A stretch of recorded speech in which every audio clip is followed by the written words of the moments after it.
Hey there, and welcome to another Kidlit chat. I'm your host, Brooke Van Sickle, as always, and I have the wonderful Reesa Shayne with me here. Hey, Reesa, how are you? Hi, Brooke. I'm good. Thanks for having me. Yes, thanks so much for doing this. Well, for those who are watching who aren't familiar with you, can you tell us a little bit about who you are and what you write? Yes, so I write children's picture books. I'm author Reesa Shayne. I've been doing this since about 2018. I'm currently working on my seventh book, so I have six books out there in the world, which I can't even believe because when I first started, I thought I just have this one book idea and I'm going to do it. And I got the writing bug, and so I just kept going. And so my books are fun. They are fun, exciting, just happy stories, but all different types of stories, but they all have a Black main character. And so my goal is to bring stories where children can see themselves or see people that may not look like themselves, but maybe around them in their community and build empathy and compassion for each other. So it's those books. I love that. And that's like what we stand for here. So we're on a mission because we know that books help make our communities more kinder and empathetic. So that is so Yes. perfect. Well, what made Yes. you want to write that first book? What made you go down into this children's book writing world? So I sort of grew up just always reading. I was a huge reader. I was the kid that was always at the library, just like an introverted child, always reading and then always reading. And so my mom always encouraged me to not, not forget that I have this gift because I would write short stories. I started writing short stories in an early age. And I think I just, always had the idea that I wanted to write in some professional capacity. I worked in marketing professionally, but actually sitting down and writing my book idea, it took me probably 2 years from when I had the initial idea for the book to sit down and write it. And then once I did, I was like, yeah, I've got to do something with this. I've got to publish this. And I just started looking into how to get that done. And here we are today. Yeah, yeah. And you have six done, almost seven. Yep. So, what has kind of been like your inspiration behind it to keep going with all these books? Yeah, so I think my inspiration comes from all parts of life. So a lot of my books are like my first book was just this idea I had for called Polly Pear. I just had this idea for this story about a little girl who's in a brand new situation and moving into a new town and how she makes begins to make friends. And I started writing about my other books, different aspects of my life. So my mom is a grandmother, my niece has this very brave um, go-getter in everything that she wants to do in life at 6 years old. And so I just like really started looking around and being very observant. As an introvert, we tend to be in our heads and observe around us and just carry a notepad and jot down ideas when things would come to me. I'm like, this would be a great story. And I always tell people that, like, how do I come up with a book idea? Like, you really have to be an observer of what's going on because the best stories are around us every day. That is so true. And then it's your job to sift through all of those ideas and be like, It's what's actually marketable and saleable? exactly, exactly. Yeah, I love that. Well, let's switch Yeah. gears a little bit and chat about publishing. So, you wrote your first book and then you were going to go get it published. Well, Yep. what did you choose and why did you choose it? So I chose self-publishing.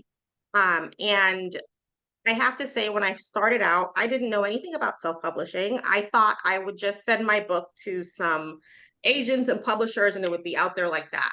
And that did not happen. So I got a lot of rejections in the beginning.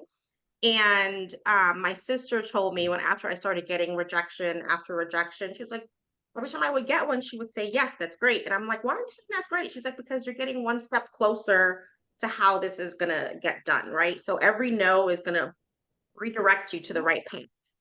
And so I took a pause and I said, you know what? I'm going to look into how do I do this for myself. And I just started looking into all the avenues. Google became my best friend into figuring things out. And I made a lot of mistakes with my first book, but like mistakes in the sense that I didn't really know the best way to publish. And I didn't understand everything about ISBNs and all of that. But once I kept going, I just got better and better and more. knowledgeable with every book on what the right things were to do.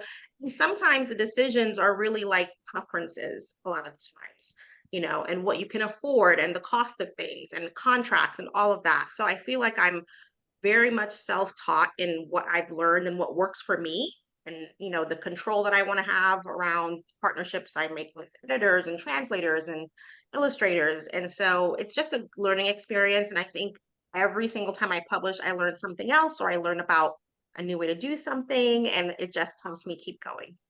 Yeah, and that's so true too. I think you always just make the most mistakes with your first anything because you don't know Hmm. what you don't know.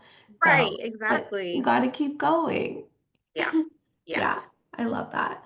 So, what would you say was one of like the most surprising things about self-publishing, either negative or positive?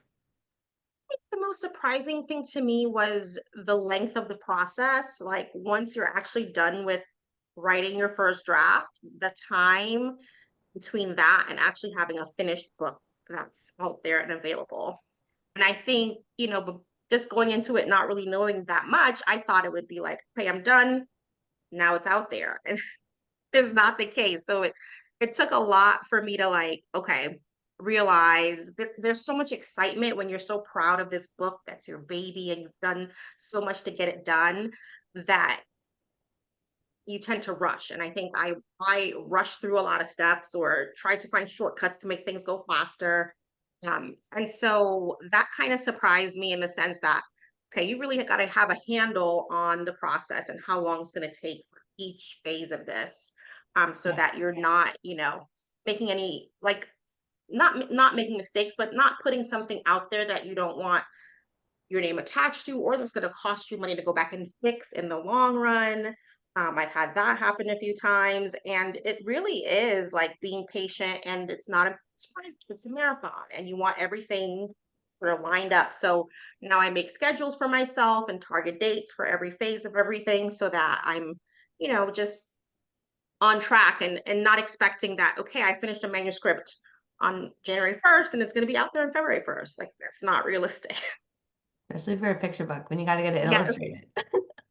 Exactly, yeah. Yeah, yeah, that's such good advice though, because that we chat about that all the time during Kidlit. It's the number one mistake most writers make is rushing. You're either rushing to Yeah, try to get it published, rushing to try to find an agent, and a lot of the times like your story's not ready, or you right. need to understand that step better. So yeah, Yeah. that's really good. Yeah. So what would you say would be your number one piece of advice for authors who would want to follow in your footsteps? That's such a hard question. I feel like there's I'm gonna give you a quick top three. So, like, there can't be one thing. Just don't rush. Second, always write your ideas down, and carry something with you. Like, that's what I started doing, because people ask me, like, how do you have so many books? Because I stop and write the idea down as soon as I have it. Even if I don't do anything with it for 6 months, at least I can go back through my little notepad. I keep a notepad in my pocketbook. I keep a note section on my phone. Just always write your ideas down, even if it's building on a future idea. And I would say, um, find writing partners, critique partners, people who are doing this and who've done it. There have been amazing authors I've connected with through the Society of Children's Book Writers and Illustrators, and just connections I've made on Instagram and Facebook and TikTok, and just collaborating and learning from each other. Like, you need a community in this space to really, move forward. Yeah, that's such good advice. It's such a lonely process when it's just you and your computer, so Yes, you need yes, people. Yeah, yes, exactly. yeah. Well, thank you so much for sharing your story and all of your wisdom. This has been so great. We Oh, have thank the links you. for you guys to learn more about Risa below, but thank you, Risa. This has been awesome. Thanks, Brooke. I really appreciate you inviting me to chat with you guys.